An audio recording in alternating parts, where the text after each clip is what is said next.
Planet पर वक्त बहुत ही स्लो चल रहा था। अब एस्ट्रोनॉट्स उस प्लैनेट पर जाते हैं और जल्द से जल्द वहां से निकलने का प्लान बनाते हैं, लेकिन एक एक्सीडेंट की वजह से वो वहां से निकलने में कुछ घंटे लेट हो जाते हैं। जब वो अपने स्पेसशिप में पहुंचते हैं तो उन्हें पता चलता है कि भले ही उन्हें गए हुए सिर्फ 2 ही घंटे हुए थे, लेकिन तब तक धरती पर 23 साल बीत चुके थे। इस मूवी में टाइम डायलेशन का ये बहुत ही अच्छा एग्जाम्पल था। असल में विज्ञान की माने तो ग्रेविटी समय को प्रभावित करती है। जिस जगह पर ग्रेविटी ज्यादा होती है वहाँ समय की रफ्तार धीमी हो जाती है, और जहाँ ग्रेविटी बहुत कम होती है वहाँ समय बहुत ही तेज गति से दौड़ता है। विज्ञान के अनुसार ब्रह्मांड में हर जगह पर समय की रफ्तार अलग अलग है। ब्रह्मांड में कहीं पर समय धीमी गति से चल रहा है तो कहीं पर समय की रफ्तार बहुत ही तेज है। अब अगर हिंदू पुराणों की माने तो उसमें एक प्रचलित कहानी है जिसमें कुछ ऐसी ही घटना घटी थी। राजा दोस्तों, हाल ही में वैज्ञानिक भी ये मानते हैं कि मल्टीवर्स और मल्टी यूनिवर्स जो थ्योरी है वो वैलिड थ्योरी है।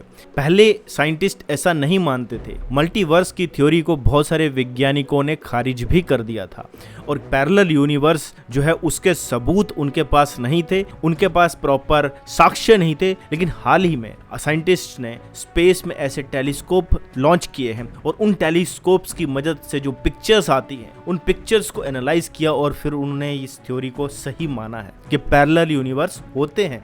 लेकिन सनातन शास्त्रों की बात की जाए तो सनातन शास्त्रों में भी कुछ ऐसी कहानियां मिलती है, पौराणिक ऐसी कहानियां मिलती हैं जहां पर मल्टीवर्स थ्योरी, टाइम ट्रेवल और टाइम डिल्यूशन थ्योरी को जो वैलिड माना जा सकता है। दोस्तों, बहुत सारे सनातनी, बहुत सारे हिंदू वेदों को ही वैलिड मानते हैं। उनका यह मानना है कि पुराणों में लिखी हुई कहानियां सिर्फ गप और गपोड़ हैं, उसके अलावा कुछ नहीं है। लेकिन अगर आप ध्यान से उन कहानियों को पढ़ोगे तो आपको जो वेदों में लिखा हुआ ज्ञान है उसी को स्टोरी फॉर्म में पुराणों में बताने की कोशिश की गई है। अगर आपको वो चीज नहीं पता चल रही है तो आप उसको निराधार और अपने लिए उपयोगी नहीं मानते हो। लेकिन जब आपको उसके पुख्ता सबूत मिलते हैं और आप ये समझते हैं, आपको वहां से ये जानकारी मिलती है कि जो पुराणों में चीजें लिखी गई हैं वो वेदों के ही ज्ञान को लोगों को आसान भाषा में समझाने के लिए लिखी हुई हैं। जब ऐसी स्टोरीज मिलती हैं जिसको हम साइंस से रिलेट कर सकते हैं तो फिर लगता है कि नहीं, लिखने वाले ने किसी न किसी पर्पस के लिए उस कहानियों को जरूर लिखा है। और यह भी सच है कि कुछ कालखंड में ऐसी बातें कुछ लोगों ने मनगढ़ंत भी लिखी है, लेकिन सही बात को मानना है और गलत चीज को हमें नकारना है।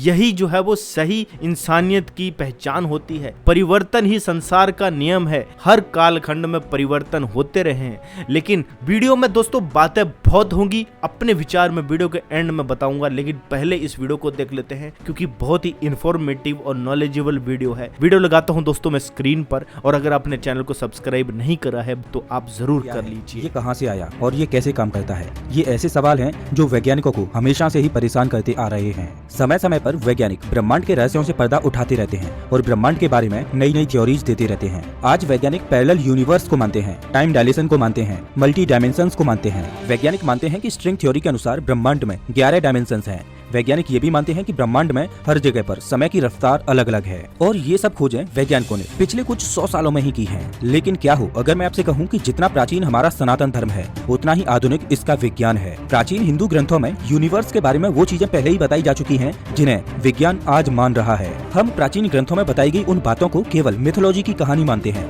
लेकिन सच तो ये है कि हमारे ग्रंथों में बताई गई बातों में इस ब्रह्मांड के गूढ़ रहस्य छुपे हुए हैं। जिन रहस्यों से आज विज्ञान पर्दा उठा रहा है उन रहस्यों को हमारे हिंदू धर्म में बहुत पहले ही सुलझा लिया गया है। पिछले कुछ दशकों से स्ट्रिंग थ्योरी बहुत ही प्रचलित हो रही है। स्ट्रिंग थ्योरी ब्रह्मांड की 11 डायमेंशंस को एक्सप्लेन करती है, लेकिन सनातन धर्म में ब्रह्मांड में 64 डायमेंशंस का जिक्र किया जाता है। डायमेंशन वाला ये कॉन्सेप्ट विज्ञान के लिए भले ही नया है, लेकिन हिंदू धर्म में इसका हजारों साल पहले ही जिक्र किया जा चुका था। आज विज्ञान के बहुत से ऐसे कॉन्सेप्ट हैं जो हमारे सनातन धर्म से मेल खाते हैं। इस वीडियो में मैं आपके साथ कुछ ऐसी स्टोरीज शेयर करने जा रहा हूँ जिन्हें जानकर आप अपनी संस्कृति पर गर्व करोगे। क्या आप जानते हो कि पहली बार पैरेलल यूनिवर्स की थ्योरी कब दी गई थी? दरअसल पहली बार साल 1954 में ह्यू एवरेस्ट नाम के एक प्रोफेसर ने दुनिया को बताया कि हमारी दुनिया जैसी ही एक और दुनिया है जो हमारे साथ ही एग्जिस्ट करती है। ये अलग अलग दुनियाएं भले ही हमें दिखाई नहीं देती, लेकिन क्वांटम स्केल पर ये एक साथ रहती हैं। मतलब अगर देखा जाए तो इस थ्योरी को दिए हुए अभी 100 साल भी नहीं हुए हैं, लेकिन अगर मैं कहूँ कि हिंदू लेखकों ने हजारों साल पहले ही पैरेलल यूनिवर्स की थ्योरी दे दी थी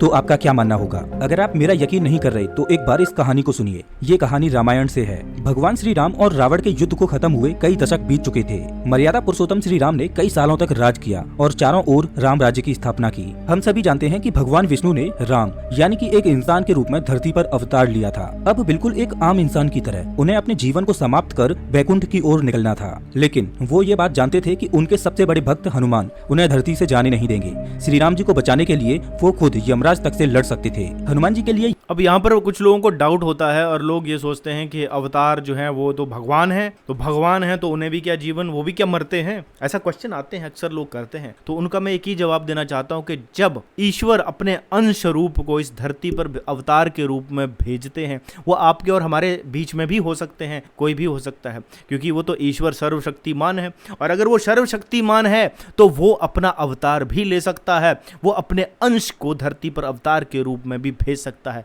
लेकिन यहाँ पर लोगों के समझने में सबसे बड़ी प्रॉब्लम ये हो जाती है, वो लोग ये भूल जाते हैं कि ये भौतिक संसार, ये मटेरियल वर्ल्ड कुछ लॉ से चलता है और वो लॉ भी उस परमपिता परमेश्वर ने ही बनाए हैं। ये बात जानना बहुत जरूरी था कि वो इस ब्रह्मांड के एक छोटे से अंश के बराबर हैं और असल में दुनिया की चीजें कभी खत्म नहीं होती, बल्कि वो एक साइकिल में घूमती रहती हैं। इस महत्वपूर्ण बात को समझाने के लिए श्री राम जी ने एक बहुत ही चतुर लीला का प्लान बनाया। उन्होंने जमीन के अंदर एक छोटी सी दरार बनाई और उसके अंदर अपनी अंगूठी फेंक दी। इसके बाद उन्होंने हनुमान जी को बुलाया और उन्होंने हनुमान जी से अंगूठी को निकालने के लिए कहा। हनुमान जी ने तुरंत अपने आकार को छोटा किया और उस दरार के अंदर घुस गए। वो धरातल में और ज्यादा नीचे जाने लगे और अंत में वो धरती के सबसे निचले भाग में पहुंच गए और उन्हें वहाँ पर नागलोक के देवता वासुकी जी मिले। हनुमान जी ने वासुकी को प्रणाम किया और उनसे कहा कि मेरे प्रभु श्री राम की अंगूठी यहाँ पर नीचे गिरी है, क्या आपने कहीं देखी है?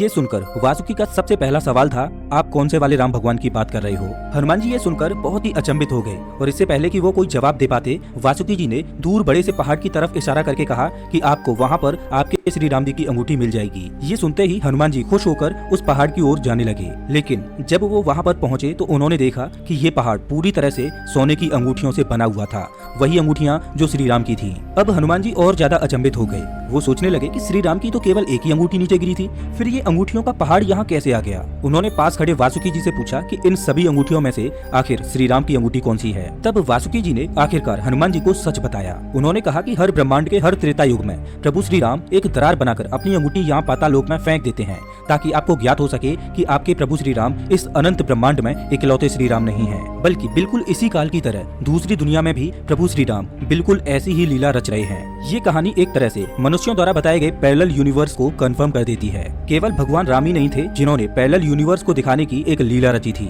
श्री कृष्णा की भी एक ऐसी ही कहानी बहुत प्रचलित है जिसमें मल्टीवर्स की बात की गई है। एक बार ब्रह्मा जी श्री कृष्ण से मिलने द्वारका आ पहुँचे। श्री कृष्ण के महल के सामने कुछ द्वारपाल खड़े थे। ब्रह्मा उन द्वारपालों से कहते हैं कि जाकर कृष्णा से कहें कि उनसे मिलने ब्रह्मा आए हैं। द्वारपाल तुरंत श्री कृष्ण के पास गए और उनसे कहा कि आपसे मिलने ब्रह्मदेव आए हैं। इस पर श्री कृष्णा ने द्वारपाल से कहा कि सबसे पहले आप उनसे पूछकर आइए कि वो कौन से वाले ब्रह्मा हैं। द्वारपाल एक बार फिर ब्रह्मा जी के पास गया और उनसे पूछा कि आप कौन से वाले ब्रह्मा हैं। ये सुनकर ब्रह्मा बहुत चकित हो जाते हैं और वो सोचते हैं कि आखिर ये सवाल मुझसे पूछा भी कैसे जा सकता है। वो कहते हैं कि मैं 4 सिर वाला ब्रह्मा हूँ जिसने पूरी दुनिया की रचना की है। द्वारपाल ये बात श्री कृष्ण से बोलता है तो इस पर कृष्णा बोलते हैं कि ठीक है, उन्हें अंदर आने दो। अब जैसे ही भगवान ब्रह्मा अंदर आते हैं तो उनका पहला सवाल श्री कृष्णा से यही होता है कि आखिर आपने द्वारपाल से मुझे ये पूछने को क्यों कहा कि मैं कौन सा ब्रह्मा हूँ?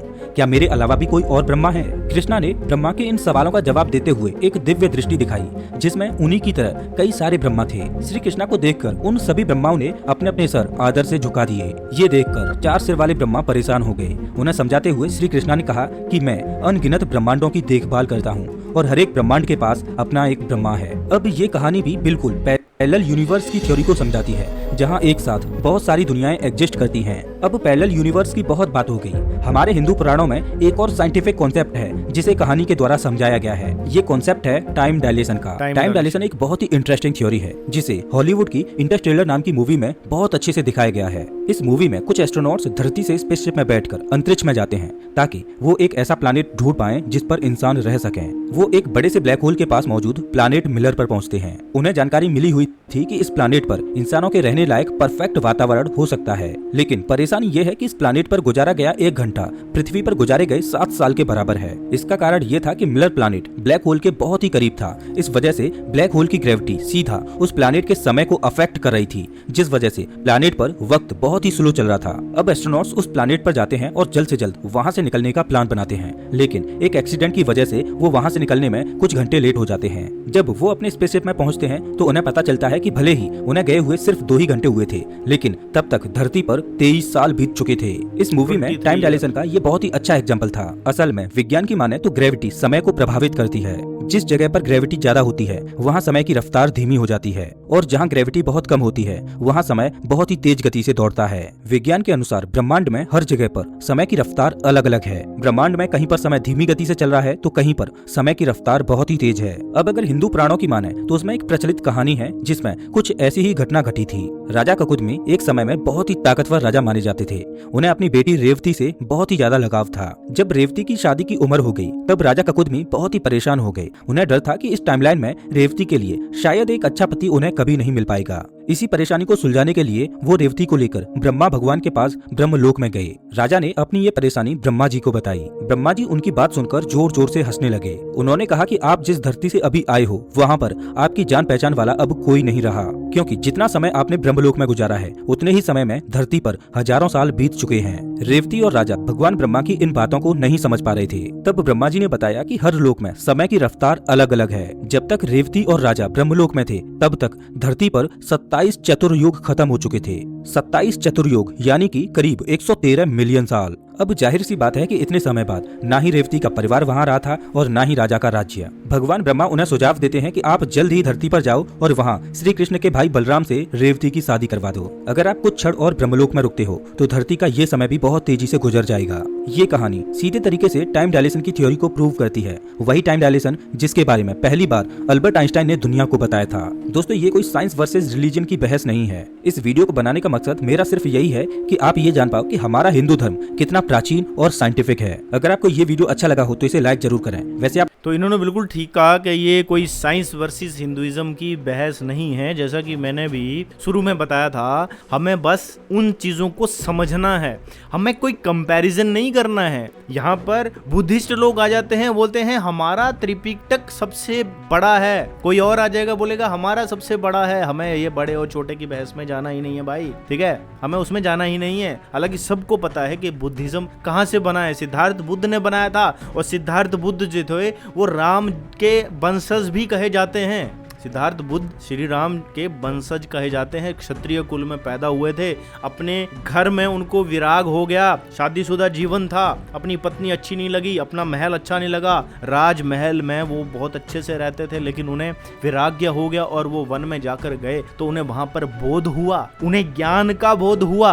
और जैसे हम लोगों को भी बोध होता है तो वैसे उनको भी बोध हुआ। अब ये लोग कहते हैं अरे बुद्ध धर्म तो सबसे पुराना है, ये धर्म तो सबसे पुराना है। भैया पुराना नए में मत पढ़ो, उस नॉलेज को समझो। जो बुद्ध ने बातें बताई हैं उन नीतियों को समझो। क्या बुद्ध ने आपको ये बोला है कि जय भीम जय मीम करना है? नहीं बोला ना। क्या बुद्ध ने ये बोला है कि सनातन धर्म से नफरत करो?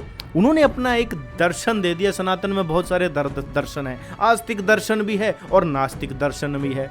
लेकिन ये सनातन जो है वो बहुत बड़ी चीज है। सनातन शास्त्र की बात कर रहा हूँ, सनातन वैदिक शास्त्र की बात कर रहा हूँ। वो इन छोटे छोटे रिलीजियंस मत पंथ संप्रदायों से बहुत बड़ी चीज है और उस बड़ी चीज को हमें समझना है। विज्ञान की चीजें, विज्ञान की जो चीजें हैं, आज देखो साइंटिस्ट को अभी 100 साल पहले या 50 साल पहले ही मल्टीवर्स थ्योरी और ये सब चीजें आई हैं। लेकिन आप देखो ना, सनातन शास्त्रों में, पुराणों में वो कहानियां मिलती हैं। वो रेवती वाली कहानी बताई कि वो ब्रह्मा के पास गए तो वहां पर अब जिसने वो कहानी लिखी वो ये बताना चाह रहा है कि अलग अलग ग्रहों पर जो है वो टाइम जो है अलग चलता है। वो ये बताना चाहता था, इसलिए उसने कहानी लिखी है।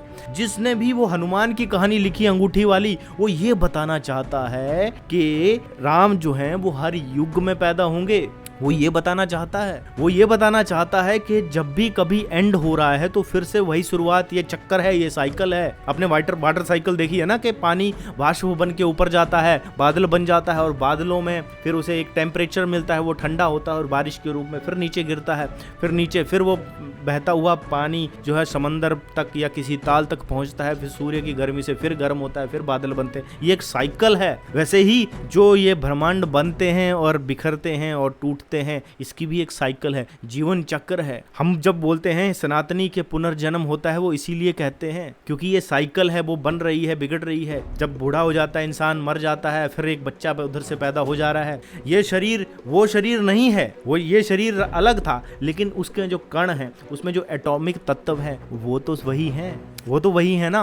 तो इसीलिए पुनर्जन्म उसको बोला जाता है। समझने की बात है। मैंने अपने पिछले वीडियो में एक एग्जांपल भी दिया था जिसमें मैंने कहा था कि आप अखबार या रद्दी देते हो, वो रिसाइकल होती है, एक नई किताब प्रिंट हो जाती है, उसे ही पुनर्जन्म कहा जाता है। सृष्टि भी इस चीज को जो है रिपीट करती है, ठीक है, रिपीटिशन होता है। युगों चतुर्युग बताए गए हैं, मनवंतर बताए गए हैं। ब्रह्मा का 100 वर्ष कितने मनवंतर के बराबर होता है वो भी बताया गया है, 71 मनवंतर के बराबर होता है। तो उसको समझने की जरूरत है। अब वहां ब्रह्मलोक में बिताया हुआ कुछ क्षण, धरती में देखो कितने चतुर्युग बीत गए वहां पर, है ना। और जब तक वो वापस आई तब तक वो ना जाने कौन से त्रेता युग, द्वापर युग में वो बलराम मिले और रेवती की शादी बलराम से करी। और वो जो राजा गए थे, कहते हैं उनका तो अपना कितने वो तो खत्म ही हो गए थे। तो ये समझने की चीजें हैं कि सनातन शास्त्र क्या साइंस से मैच करते हैं। मैं तो ये कहता हूँ कि साइंस में जैसे जैसे डिस्कवरी होती जा रही है, वो चीजें सनातन शास्त्रों से मैच करती जा रही हैं। विमाना शास्त्र की जैसे बात आती है,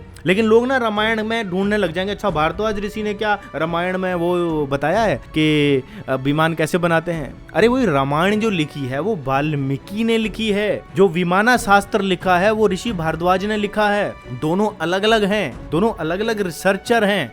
अब एक साइंटिस्ट अगर दूसरे साइंटिस्ट के बारे में नहीं लिख रहा है, दैट डजंट मीन कि दूसरे साइंटिस्ट की लिखी हुई बात जो है वो प्रमाणित नहीं है। आप समझो बात को। अगर आइंस्टाइन ने जो दूसरे कोई साइंटिस्ट थे उनकी बात को नहीं लिखा, अपनी बात लिख दी उन्होंने, तो जो वाल्मीकि थे वो कवि थे, उन्होंने जो रामायण लिखी, क्योंकि उनके जब वो थे तब वो सामने सारी घटनाएं हो रही थी, ठीक है। तो उन्होंने अगर भारद्वाज ऋषि के बारे में ये नहीं लिखा कि ये विमान बना सकते थे, तो डजंट मीन ना भारद्वाज ऋषि विमान, है ना। हो सकता है वो चीजें किताबों में कैप्चर नहीं की गई, या ऐसे धर्मशास्त्र जो है वो लुप्त हो गए हैं। कालखंड की बात की आप आज के ज्ञान को ही संजो नहीं पा रहे हो। ये क्या नीले टिड्डे जो हैं वो किताबों को जलाते फिर रहे हैं, तो कैसे ज्ञान संजोए, कैसे बचेगा वो नॉलेज। क्या हमने आपके त्रिपिटक फूके हैं? क्या हमने आपकी जो किताबें हैं जो आप मानते हो, जो भी आप मानते हो, कि हमने वो जलाई? नहीं जलाई ना। तो फिर आप क्यों जला रहे हो भाई? बेवकूफ हो क्या? चाहे अच्छी चीज लिखिए चाहे बुरी चीज लिखिए, सामने आ रही है, तुम्हें समझ नहीं आ रही है चीजें। जैसे हम उसकी बात करते हैं,